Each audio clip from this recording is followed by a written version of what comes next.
Hi, this is Dina for Splitcoaststampers. In this video, I'll share a stencil press technique that gives you two backgrounds at a time.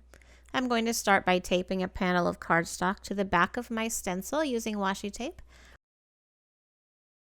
And then I'm going to use Versamark ink.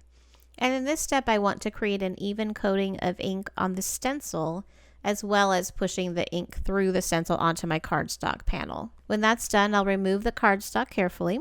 And I'm going to set that aside for now, but here you can see the pattern of the stencil, and we'll come back to that piece in a little bit. I'm going to press the inked stencil into a second piece of cardstock, so I'm creating a sandwich for my die cutting machine. I have my base plate, a silicone embossing mat, plain cardstock, my stencil with the ink side down, and then a cutting plate. Your sandwich is going to vary depending on your machine, but be sure that you have the embossing pad, cardstock, and stencil in that order. That's gone through my machine, and you can see that the stencil has pressed into the cardstock, and that impression is also inked with Versamark ink. For the next step, I'm going to use a soft makeup brush to apply pan pastels to the panel, and the pan pastels will stick wherever there is Versamark ink.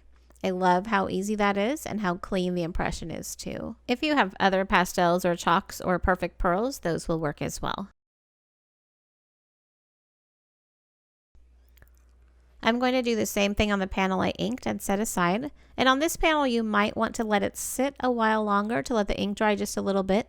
This one did okay, but on some of my practice pieces, the ink was a little bit heavier and it smeared just a little bit with the brushing.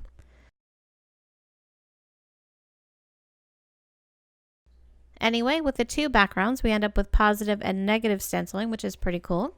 And this pattern reminded me of waves, so I ended up with a diving card and a fishbowl card, and all these dies are from Impression Obsession. I hope this technique inspires you, and I thank you so much for watching.